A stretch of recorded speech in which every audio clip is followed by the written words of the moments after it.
Hello YouTube, long time no see. I'm back, and in this video I am going to go over some reverse engineering that I did on router firmware. The interesting part is that the firmware was actually encrypted, and here I'm going to talk about how I reverse engineered the decryption process and eventually was able to decrypt the firmware. Now, I've been doing some research into network devices for the last couple of years. Usually I would just go to a vendor's website and download myself some firmware, and then I would reverse engineer it. Just for fun. I didn't do this for work or anything. I just wanted to find interesting stuff, get better at reverse engineering, and of course look for vulnerabilities, which I subsequently reported so that they could be fixed. An added plus for me is that I like the ARM architecture, and a lot of these network devices like routers, switches, whatever, they actually have ARM processors in them. The full version, that is a blog post to accompany this video, can be found at 0xca7.github.io, and it goes into a little more detail.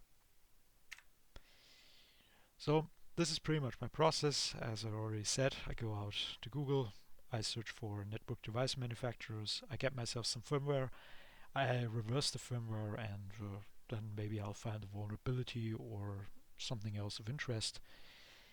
The targets for me are usually consumer products, but also network devices that are used in an industrial environment, so plant automation, whatever, critical infrastructure. And if I can get my hands on some enterprise device firmware, I also look at that. So in this talk, I'm going to show you the research that I did regarding a cheap consumer device. Now, this is a device from a company that's, well, I'd say known to most people, or at least to a couple of people. I pretty much downloaded firmware off of the website of a couple of devices.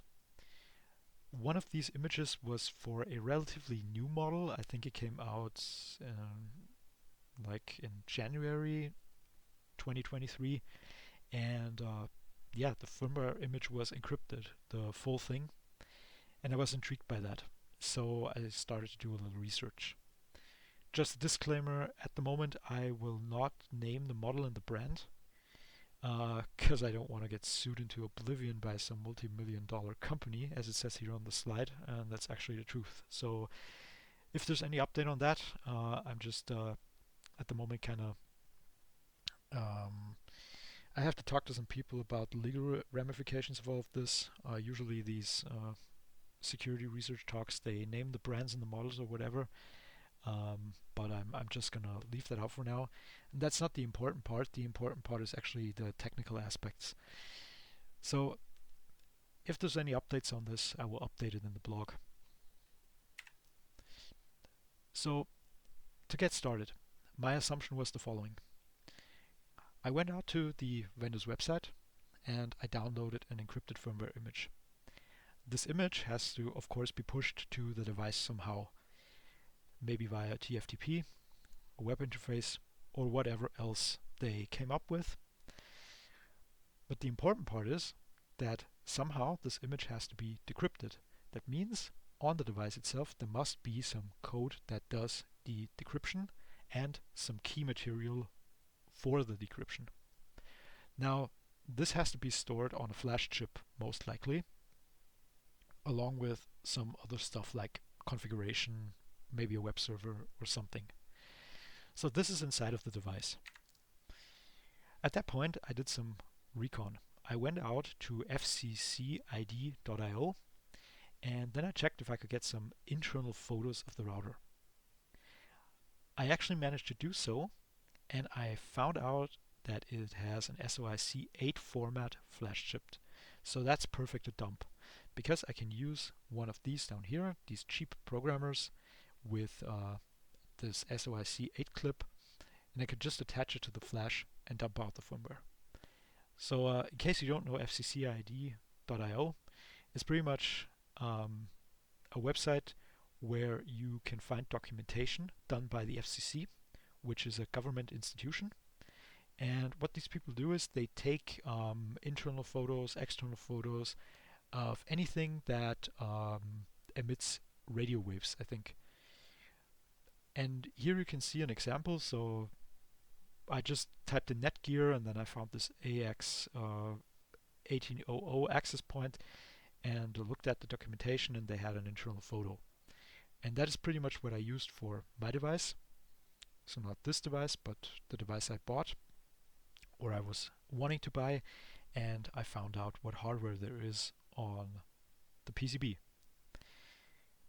So now that I knew that the flash chip was something I could easily dump, I bought the router. It cost me 35 euros, so really cheap. And upon opening it, I ran into a little surprise. It contained a different flash chip, and the flash chip contained was an EN25QX128A.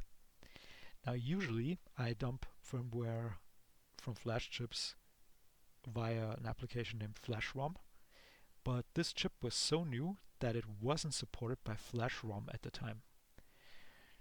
There's an alternative to FlashROM, which is called AS Programmer. This only runs under Windows, and it was my luck that 6 days earlier AS Programmer added support for this new flash. So I got my Windows VM up and running. I just redirected the USB, the programmer, and then I was able to dump the flash on the second attempt. In the first attempt, something went wrong and it just got garbage, but at least I had the contents of the flash now. I looked at the dump that I got via binwalk, and the binwalk output is up on top here. You can see that it found some CRC32 polynomial table. I think this is just a false positive. This was interesting. OpenSSL encryption salted with a salt value, which I just took out here. And in the middle part, there was some gzip compressed data. Now what I did was I took this gzip compressed data and I unzipped it. And next I went to the bottom part here. I used binwalk again.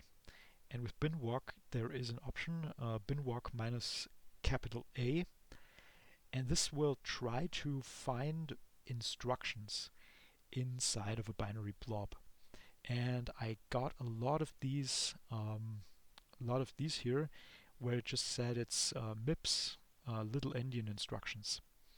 So just judging by the sheer amount of these instructions, and because the MIPS architecture is used in a lot of routers, I decided to use this as my base of going forward. So next I went ahead and I imported this into Ghidra. I used MIPS default 32 little endian, and I got some code that looked valid. Now the problem is this isn't an ELF file, so I had to import it as a raw binary. That means the base address wasn't known to me at the time, so I just chose the base address 0, which is not correct, and that means you won't get any cross references and stuff, because the base address just isn't where it's supposed to be. That is a problem for reverse engineering. So what you do in this situation is you usually start at the top of the binary in the assembly view, like in the flat view you can see here, and then you just start at the top and then scroll down and look at the code you get. Now here on the right side in the decompiler view, you can see that there was this hex number here, this 8 and then 7 zeros. And a lot of these addresses you can see in here always start with this 8 and then a couple of zeros. So this prompted me to believe that this is the base address, and I just took that and tried my luck. So next I set the base address up. You can see that here on the right. So I imported the same file again, and the format is raw binary. We don't have a header or anything. I chose MIPS little endian 32, and then I just set the base address that I found in the binary. After the base address was set, I got some cross-references. Everything started to look really good in the disassembly, and promptly I found a really interesting string or a group of strings that all started with the word decryption. Now if we look here on the left side, we can see that we have this string decryption. Then we have a function call, and then we have two functions that take a string. The one is decryption error, if the function returns something that is greater or equal to 0. And the bottom function says decryption success. So that means this function 800199998 is probably going to be the decryption. I did a little bit of more research into this function. I actually went ahead and looked at the cross-reference where this is called, and the caller of the outer function here actually has a string in it that says TFTP. So I was pretty sure that this is the part that decrypts the firmware, just because of that. So I decided to start my investigation here. Now, assuming that this function is the main decryption process, I also assumed that this parameter 1 that is passed in will actually contain the encrypted image. So this is going to be a buffer just containing the contents of the encrypted image. The second parameter is probably an address where the decrypted image is going to be loaded to, which I don't really care about, as well as like this local 8C. I don't know what this does. I didn't care about that either. The important part is what happens in the decryption routine. So pretty much now we are decrypting the decryption process. Okay, so let's jump into this function. We're now inside the function 800199998, and we can see a couple of things here. So one thing that stands out right away is this string here where it says AES key is equal to, and we can see like this call here that just points to some global. This is probably a debug print, judging from the global that is up here, where it checks if it's 1 and then executes the code down here. This is probably going to be some switch here that just activates debugging mode, right? So it prints out AES key is equal to and then some bytes, and these bytes are contained in a variable named local 674 here, and you can see up top that this variable is actually used in the function here, so this 80019780. Now, judging from the strings, this buffer down here must contain the AES key, the decrypted AES key. So this prompted me to think that this function up here is going to be the function that decrypts this key. So next we're going to dive into this function, and let's just go back here for a second because I want to highlight something. You can see there's another global being passed into this function, and there is also this hex 200, which is 512. Now this is interesting because the buffer right here is initialized and it's exactly 512 bytes. 512 bytes are 4096 bits, which immediately prompted me to think, okay, we're seeing something here that has to do with RSA, so asymmetric encryption, and that was my thought process going in here. So now without further ado, let's jump into this function. At the start of this function, I marked this with section 1. There are two calls. You can see here that what I labeled as f1, the same function is called 2 times, like in sequence. Then we have this function here, which I determined to be an allocation that allocated hex 204 bytes. And next, these allocated 204 bytes are just used to copy data over from a global into that buffer. So here we have another global. I checked this one out as well, and it was also 512 bytes. There's some settings here, and then the marker F3 shows us something really interesting, and that is this number. It's hex 100, 10001. This number is usually used as an RSA public exponent, so it's probably RSA we're dealing with. Because RSA uses big nums, so my thought process here was that that these two variables here, puvar1 and puvar2, are going to be big nums, and this is some kind of big num initialization. Why did I assume that? Because if you look at the line here at marker f1, you can see puvar1 is initialized, and then we have this buffer that was allocated, these 204 hex 204 bytes, and then we're actually pointing the top part here, this puvar1, to that buffer, and then we're initializing some other values. So that's why I was thinking of big nums immediately. Now going further into this function, we get to section 2, which I also outlined in the blog post. And this is actually the most interesting function, because first of all, it receives the number 512. It receives the buffer from the beginning. Then it outputs something I think, or I marked here as an AES key, or which should contain the AES key.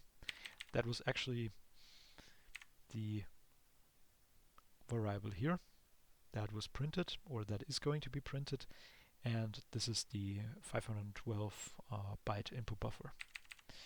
So if we come here, we can see that this what is going to contain the AES key is passed in, and then there's this AU stack variable, AU stack 68, and this variable actually contains the two big nums that we saw before. So this, I thought, was some kind of a context where the big nums are put so that they can be used by this function. Now, this prompted me to think the following. The input to function 80019998, which we saw before, this 512 byte buffer, is actually the message to be decrypted. That is where the AES key will sit, and the two big nums that were initialized before are the N for RSA, so the modulus, and E, the public exponent, which was this number hex 10001. Okay, so at this point I was pretty sure we're dealing with something like that, and next we're gonna jump into this function right here, so this 80019 EEC. In this, there are a couple of interesting parts. So first of all, the decompiler output is readable, but it looks absolutely horrible. That's why I omitted a couple of parts just to make it more readable. And for this presentation, I'm skipping some stuff. So look into the blog post for the full details. What is important here is the variable named parameter4. Parameter4 is just these big nums inside of a context. So now there's this call down here, and if we look at this call, we can see that parameter4 plus 12 is passed in, as well as parameter4 plus 8, as well as parameter 4 plus hex 30. Now, this could help us in reverse engineering, so I decided to look into this function next, because something interesting seems to be happening here. I looked inside and I was able to identify that this is actually a function taken from OpenSSL. And it's not any function, it's actually an internal function. So this is something you wouldn't be able to reach directly via the OpenSSL API. It is wrapped in some other function. I just got lucky with this because the function here that I jumped into contained another debug string which just said bn mod exp mont c. So that's got me so far as to identify this bn mod x mont const time function. So here you can see we have a parameter rr, then we have a, then we have p, and then we have m. What this function does is it calculates rr, and rr is equal to a to the power of p mod m. So rr is going to contain our decrypted key. If you're interested, all of this stuff refers to Montgomery arithmetic, so you can look that up on Wikipedia. It's pretty interesting and also easy to understand. The last two parameters here that are interesting are this bn context and bn mont context. And with that, we have pretty much a big part of the decryption process, or one part at least, as we will see. So inside of the function 8001-9EC, there were a couple of other snippets that belonged to OpenSSL Bignum, and these were all internal functions. They weren't one-to-one mappings, so I think the programmers of the firmware, they took out the parts that they needed and left out others, so I wasn't able to do like signature matching or anything. I had to do this all with comparing sources to the decompiler. And with that, I was able to identify some utility functions like bin to bn.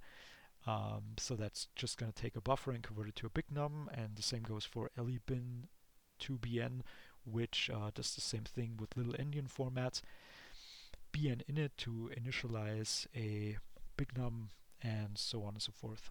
And through this process, I was also, as I said before, through a string, which I was really lucky with, to identify this exponentiation routine. So let's look at the full flow for this decryption process. We started out at this function up here, this 8001-9998. This was the one where we had this, which was called with, where it said decryption and then decryption success and error. And then in there we had these this other function, which is 8001970, which had an input of 512 bytes of initialized data. So this is what I assumed would be the message, the encrypted AES key. As it turns out, this function outputs the AES key and the key length. Inside of this function, we saw that there were two bignums initialized. One we assumed was the modulus n, which turned out to be correct, judging by the signature or the definition of this function here. And the other was the public exponent. And this just calculated a to the power of p, where a is the encrypted AES key, modulo n, the modulus. The last call done here is this function, this 8001-9EC. And this function takes the encrypted AES key as well as these two bignums inside the context. Then it calculates the exponentiation. But before it does that, it has to convert the encrypted AES key to a bignum, has to do some other initialization stuff. Also, it has to determine the number of bits that the bignum has. So this was all stuff that I reverse engineered. Finally, once this exponentiation is done, the resulting bignum, RR, which is our decrypted key, is transformed into a 512 byte buffer again.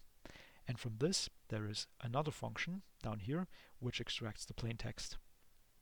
And with that, we get our decrypted AES key, which is going to be used up here again. Now let's look at this extract plaintext in detail, because this function is important. So here you can see on the right side I did some annotations. Here I identified LE bin to BN, and this is of course the exponentiation. Then we have some other stuff like this copy big num to buff, which I just mentioned, and now we have this plaintext extraction routine that I just relabeled UC extract plaintext. We will look into this because this function tells us important infos, how we can check the correctness of the decryption of the AES key. So let's look into here. One of the first things that you see when you look into this extract plaintext function is this line up here. The important part is actually here. So what it does is it takes the first byte, the most significant byte of RR, the decrypted key, and checks if it's 1. Only if it is 1, the function will continue to run and return a success. In all other cases, this will just fail and you won't get out the key and decryption fails. So this tells us that the MSB of RR must be 1. So when we re-implement the decryption routine, this is a big helper because we can use this to verify the correctness of the decryption. The rest of the function just serves to remove all bytes that are equal to FF, and then it will extract the actual plaintext from RR. This tells us that a valid decryption must look like this. It starts with 1, then there will be a sequence of FFs, and then in the end there will be a plaintext. Here I just put in dead beef as a placeholder, but this should be something that is ASCII characters. Now, it turns out that the programmers bamboozled me a little here. We decrypted something, but what we decrypted is not the actual AES key, not the decryption key that is used to decrypt in the end, but it's actually something that is used to derive the encryption key. So the key derivation process I reversed next works in the following way. First of all, it looks into the encrypted image, and this image contains a salt value. This is indicated in the image by the word salted with a capital S and 2 underscores. Following this or these 8 bytes, there's an 8-byte salt. So what is happening in this line here, which I extracted from the decompiler output, is that the program checks if the image at offset 204 hexadecimal contains the salted. If it does, it's going to extract the salt value. Next, what I found is MD5 is used to derive the AES key, and as it turns out also an IV for decrypting the image, and this was rather trivial to find out because here I just found the MD5 constants, and I was able to verify through looking into the MD5 functions like update, finalized, that is actually MD5. Next, I was lucky again because there was another debug string, and this debug string identified the encryption algorithm used as AES CBC 128. Now, the debug strings do help out here, but this could be identified and guessed in other ways. I think that AES can be identified without having this debug string. Anyway, we now have the process for the full key derivation, and this process is as follows.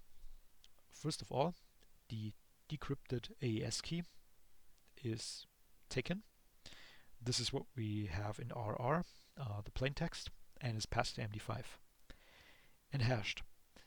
And also the salt goes to MD5, and this is then in the end finalized, and what comes out is the derived AES key.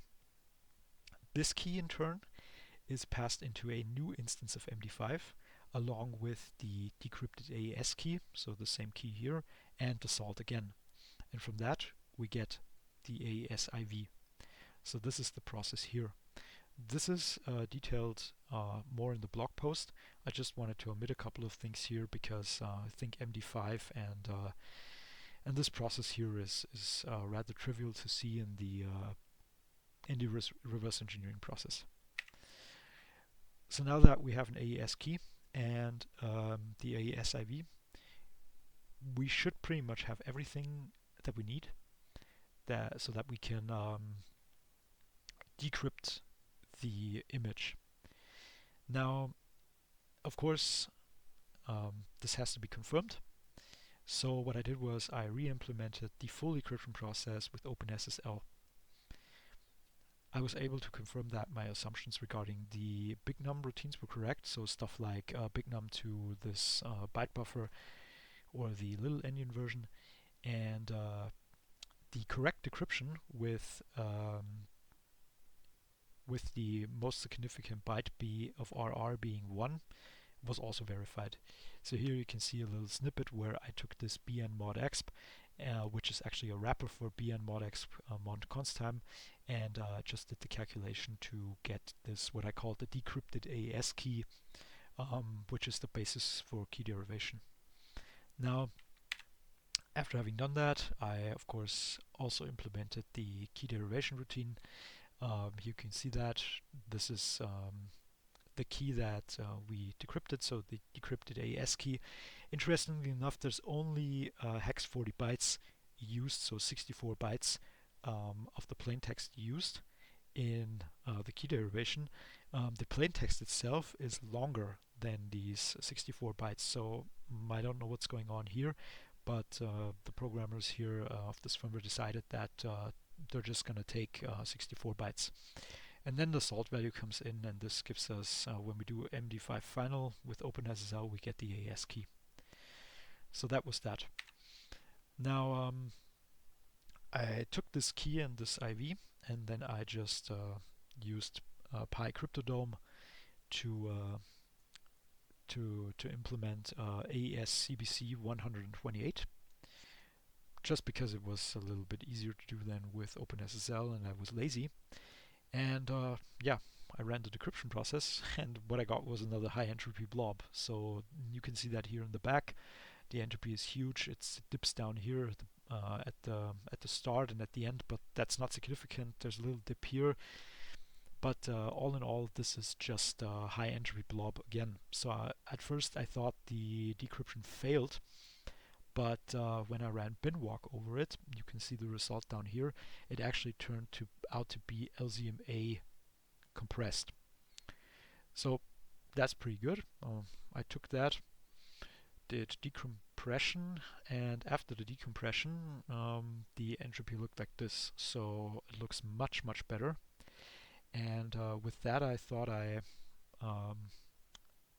should be at the end of this. And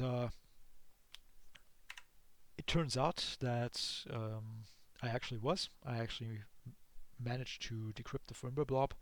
The decompressed data, it contained a couple of interesting sections. There was also an ELF file in there, but the ELF didn't really contain anything of interest. And the really interesting part was really at the beginning of the blob, or the beginning of the decompressed data. And here I was able to identify some MIPS code again. I carved this out, and then I went ahead and imported it into Ghidra, and at the bottom you can see a snippet of the result. So I got some strings which look really good, and I also looked some code that looked sane and was valid. Now this pretty much confirms that I was able to decrypt, and yeah, in conclusion I can say that the debug strings, they certainly helped a lot. It was fun to reverse. I love cryptography, so there was a lot of that in there, so it was pretty cool. The way it was used, yeah, that's something else, but pretty much I was able to decrypt the firmware. So the future work for me is to actually reverse the decrypted firmware. So stay tuned in case I find something interesting in there. And yeah, that's pretty much it for me. So I hope this presentation was interesting for you. Just check out the blog post if you want any details. And with that, I wish you a good day, and I'll sign off. Goodbye. See you next time.